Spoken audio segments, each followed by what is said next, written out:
आज हम बात करने वाले हैं एक विशेष टॉपिक पर जो हमने लेकर आए हैं। एक बहुत ही महत्वपूर्ण यहाँ पे क्वेश्चन की हम बात करेंगे और वो क्वेश्चन यह लिखा है हमने बोर्ड पर, जिसे लिखा है क्योंकि हम मौखिक यदि क्वेश्चन की बात करेंगे तो वो आपको समझ नहीं आता, इसलिए विद्यार्थियों को समझ में आए और पूरा सटीक यहाँ पे एक एक मदों के विषय में जानकारी हो, इसलिए हमने यहाँ पे लिख लिया है। क्वेश्चन है कि अनुराग और अनुपम 3/5 और 2/5 के अनुपात में लाभ हानि का विभाजन करते हैं। यहाँ पर दो साझेदार हैं, एक साझेदार है अनुराग और दूसरा है अनुपम, और ये जो लाभ होता है उसको 3/5 और 2/5 यानी 3:2 के अनुपात में लाभ का विभाजन करते हैं।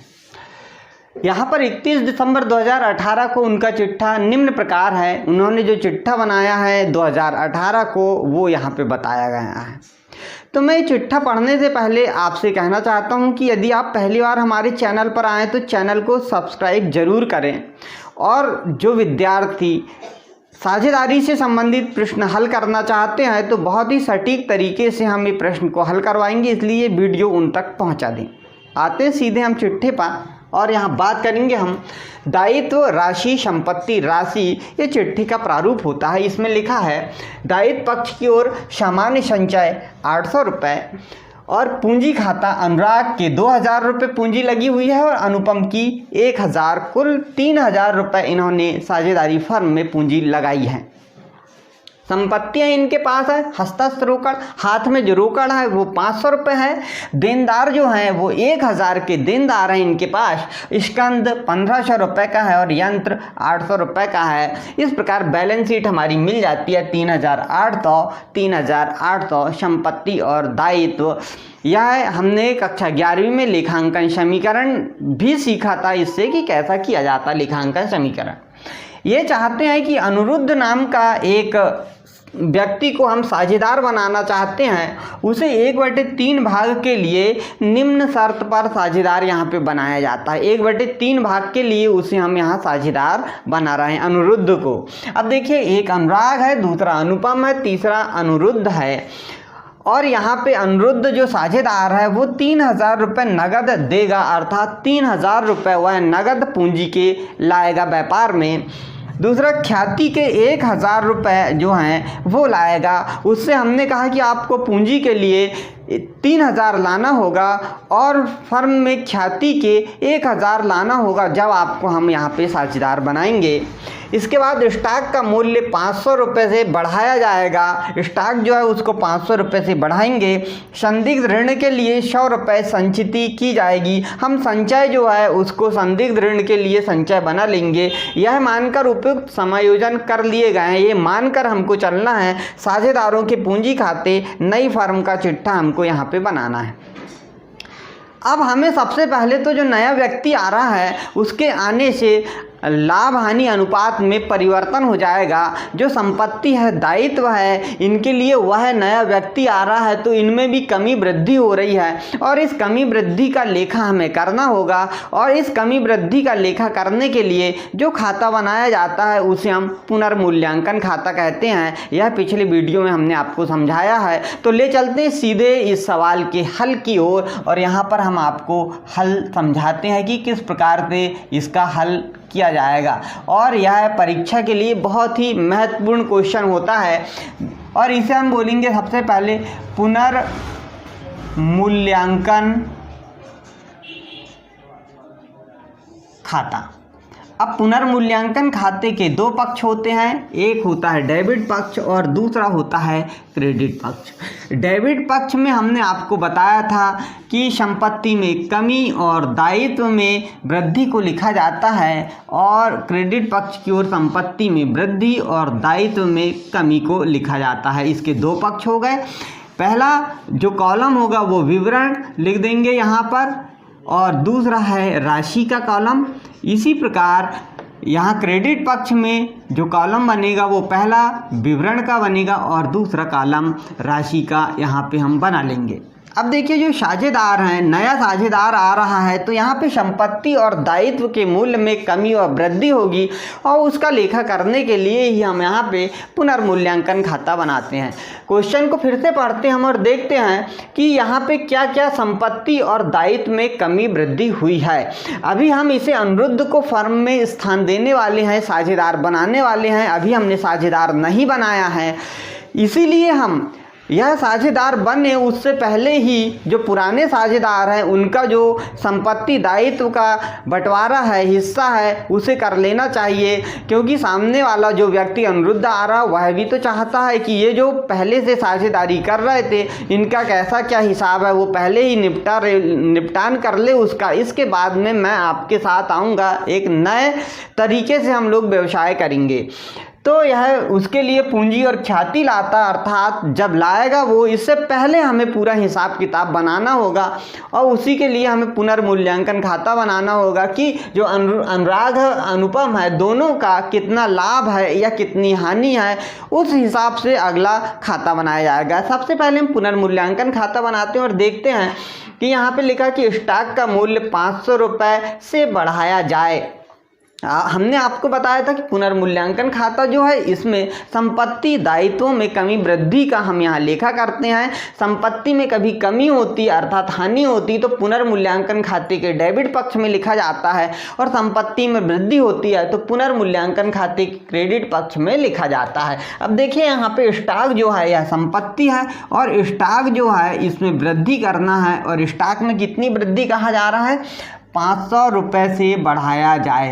तो यहाँ पे 500 रुपये हमने लिख दिया सीधा। इस बात को कभी कभी वह बताता है, जैसे यहाँ क्वेश्चन लिखा है कि स्टॉक 1500 रुपये, तो वह यहाँ पे सीधा बता देगा कि स्टॉक का मूल्य 2000 रुपये हो गया है। इस प्रकार से बताया जाएगा तो भी हमें अनुमान लगाना कि 2000 रुपये हो गया है, अर्थात पहले कितना था 1500 रुपये था और अब कितना है 2000 है, तो डिफरेंस कितना आया 500 का बढ़ा है, इसलिए वृद्धि हुई है तो स्टॉक में वृद्धि 500 की होगी। इस प्रकार से भी बताया जाता है और इसी में क्वेश्चन बताया जाता है कि स्टॉक का मूल्य 5% से बढ़ाया जाए, तो जितना स्टॉक है उस पर 5% निकाल के भी बढ़ा देते हैं। ये 2-3 प्रकार से यहाँ पे क्वेश्चन किए जाते हैं, उन्हें हमें समझना होगा। उस टाइप के क्वेश्चन भी आते हैं तो हम आपको वो भी हल करवाएंगे। अब देखिए अगला स्टॉक हो गया। आपने सोचा होगा पूंजी और ख्याति क्यों नहीं लिया गया यहाँ पे, क्योंकि पुराने साझेदारों के लिए मूल्यांकन चल रहा है और लाने वाला नया साझेदार, इसलिए पूंजी और ख्याति का लेखा यहाँ पे अभी हम नहीं करेंगे।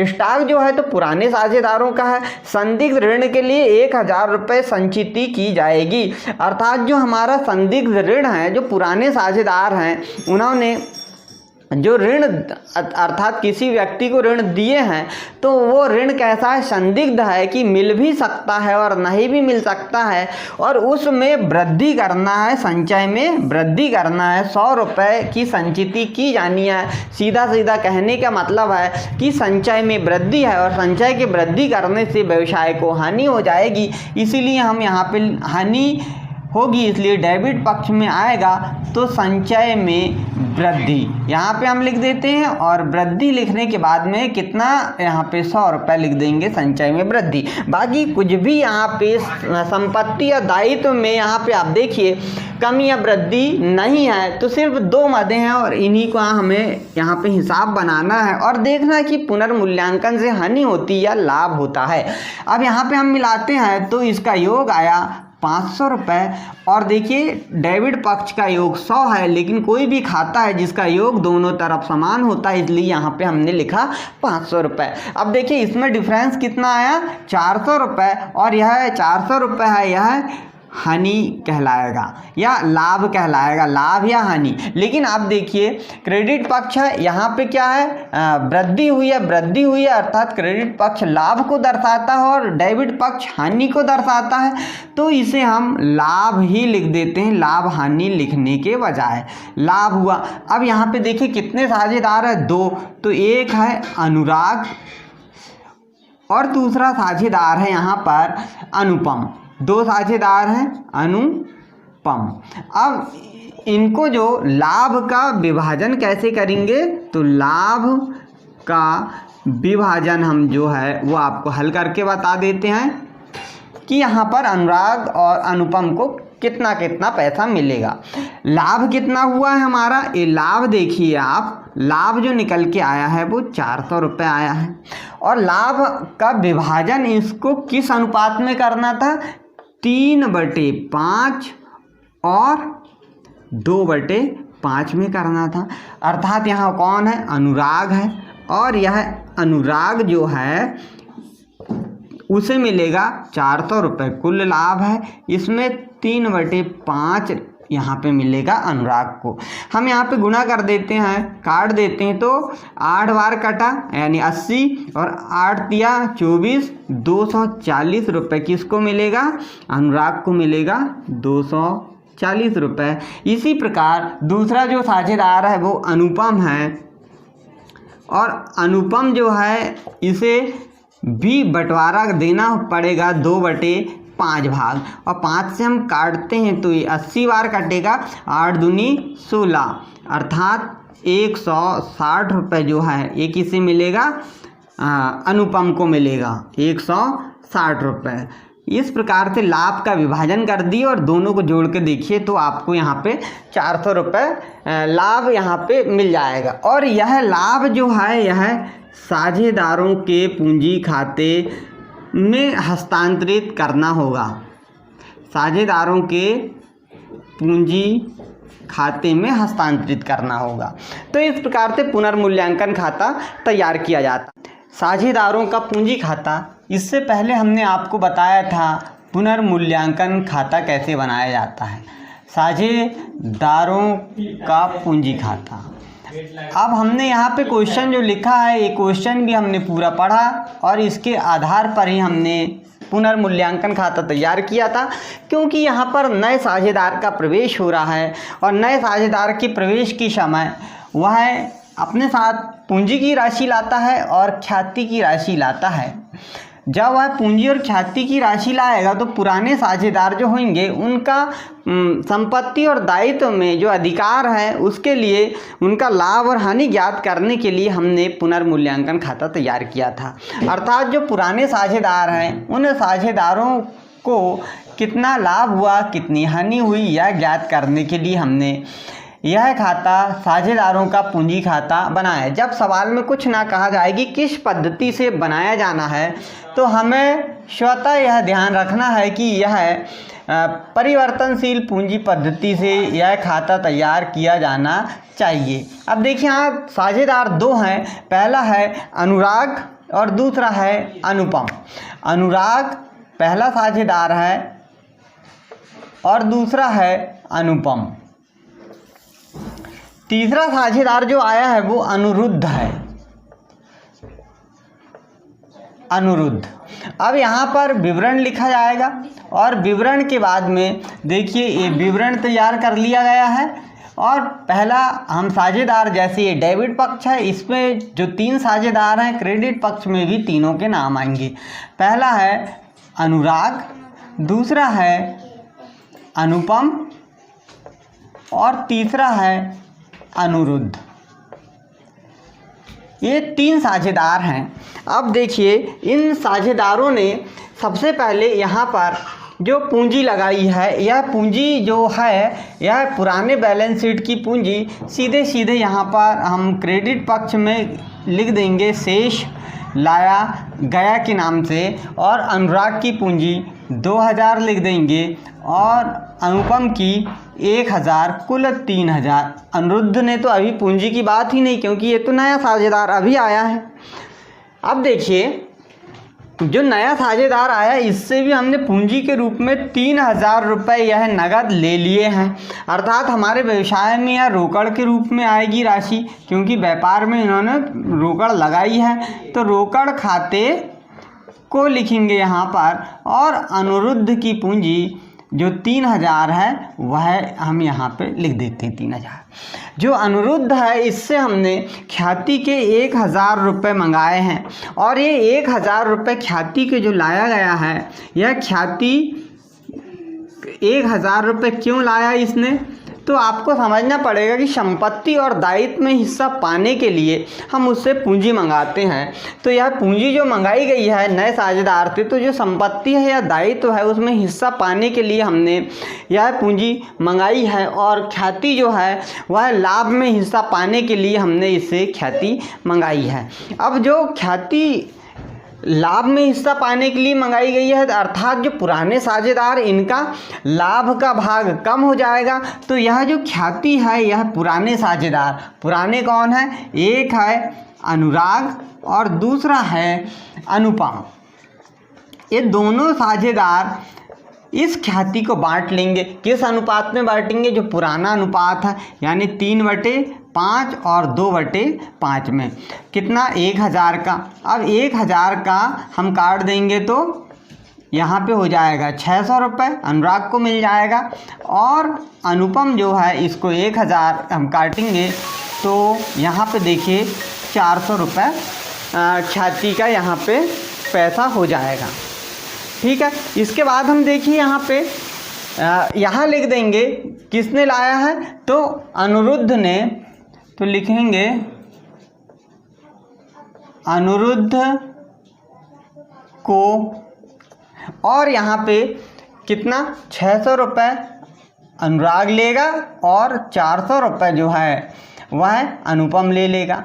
अब यह पैसा जो है तो ये निकाल के ले जा लेंगे, इसलिए यहाँ पे लिखेंगे अनुराग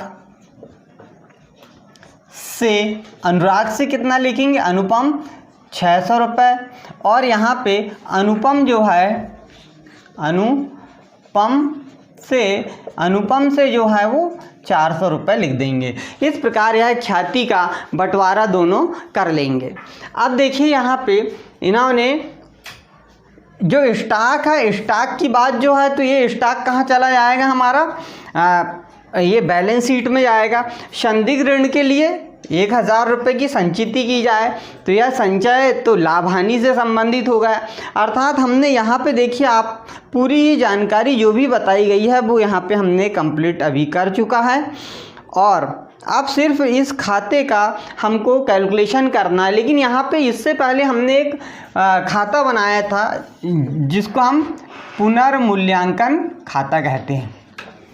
तो जो पुनर्मूल्यांकन खाता है, पुनर्मूल्यांकन खाते को कहेंगे, और पुनर्मूल्यांकन जो खाता है इस खाते में हम क्या काम करेंगे, जो उनका लाभ आया था तो 240 रुपये जो है यह अनुराग का था और अनुपम का 160 रुपये, यानी कुल यहाँ पर 400 रुपये पुनर्मूल्यांकन से लाभ आया था, हमको मिला था।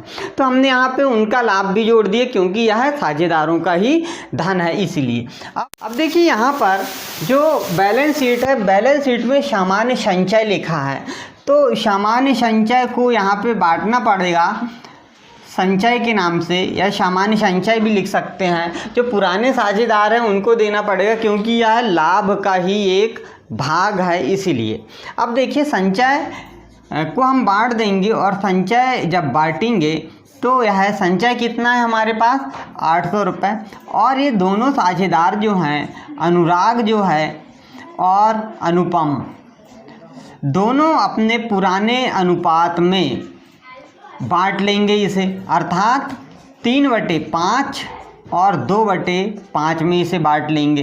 अब 800 रुपये दोनों से हमने इसे बांटे तो 5 से काट दी हमने, तो 5 एकम 5 बचा 3, 30, 5 छक्के 30 और 1 शून्य 160, 16 दूनी 32, 16 तिया 48, 480 रुपये, और यह भी 160 बार कट जाएगा तो 16 दूनी 32, 320 रुपये। इस प्रकार से हमने यहाँ पे 480 संचय का पैसा मिल जाएगा अनुराग को, और 320 रुपये जो है वो मिल जाएगा अनुपम को। अब इसके बाद हमें यहाँ पे योग करना होगा, खातों का हम योग लगा लेंगे यहाँ पे, और खातों का हमने योग लगाए इसके बाद में जो कम ज़्यादा होगा उसका हमको यहाँ बैलेंस निकालना होगा। तो लीजिए यहाँ पे अनिरुद्ध को हम योग करके देखते हैं 3000, और यहाँ पे भी आएगा 3000 क्योंकि ये 1000, यानी यहाँ पर कितना निकल के आया सिर्फ 2000। इसी प्रकार अनुपम 1000 400, 160 और 320। तो इकाई से लिए 0, 6 और 2 8, 3 और 1 4, 4 और 4 8, यहाँ पे 8 और यहाँ पे 1, ठीक है। और इस तरफ का भी कुछ नहीं, यानी 1880 ही यहाँ पे शेष आपको मिल जाएगा। इसी प्रकार देखिए अनुराग का 2000, 2600 और 400, 600 और 400 1000, ये होगा 3320,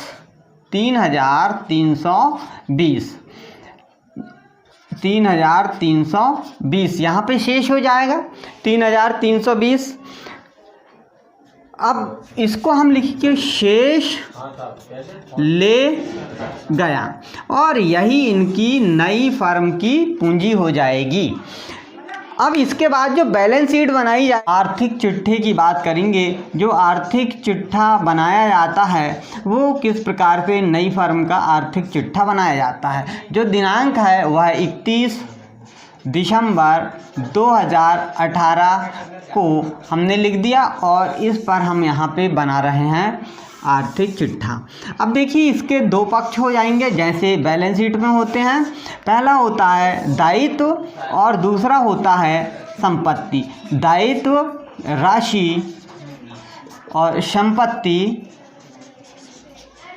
और राशि, ये दो पक्ष होते हैं। खातों में डेबिट और क्रेडिट होते हैं। सीधे सीधे हम बैलेंस शीट से ले चलते हैं। हस्तास्थ रोकड़ उठाते हैं सबसे पहले यहाँ से, और ये संपत्ति है तो हस्तास्थ रोकड़। अब हमारे पास देखिए पहले से कितनी रोकड़ है, 500 रुपये यहाँ पे हस्तास्थ रोकड़ है, बिल्कुल आपको दिखता होगा। नया साझेदार जो है वो नया साझेदार ने ये नगद लाया है 3000 रुपये, बिल्कुल आप देखते होंगे 3000 रुपये नगद लाया है, अर्थात उसका पैसा भी यहाँ पे जुड़ जाएगा 3000 रुपये। तो कुल हाथ में रोकड़ अब हमारे पास कितनी हो गई, 3500 हो गई, ये मद हो गई। दूसरा देनदार की बात करते हैं।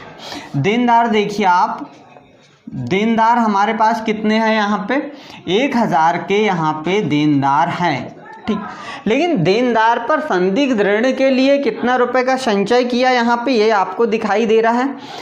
यहाँ पर उन्होंने संचय कर लिया, इसका मतलब कि यह 100 रुपये का लाभ अलग निकाल के रख लिया, संचय करके रख लिया कि ये डूब सकता है इसीलिए। अर्थात देनदार अब कितने के बचे हमारे पैसे, हम ऐसा सोच के चलते हैं 900 रुपये के शेष बचते हैं। स्कंद की बात करते हैं। स्कंद यानी स्टॉक, और स्कंद में क्या बोलता है, स्कंद में यहाँ पे बताया है कि स्कंद में 500 रुपये से बढ़ाया गया। तो पहले हमारा स्कंद कितना है, 1500 रुपये है, और इसमें 500 रुपये और बढ़ाना है हमको, यानी अब स्कंद जो है हमारा 2000 का हो गया।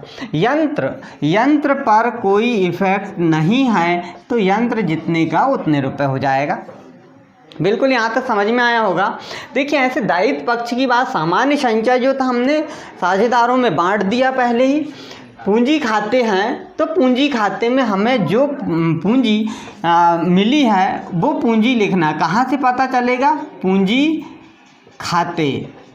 तो हमने साझेदारों के पूंजी खाते बनाए थे, और 3 थे साझेदार। पहला था अनुराग, दूसरा है अनुपम, और तीसरा है अनुरुद्ध। ये 3 साझेदार थे, और इनके डेबिट शेष निकले हुए थे, डेबिट पक्ष में शेष निकले हुए थे, यानी क्रेडिट शेष था।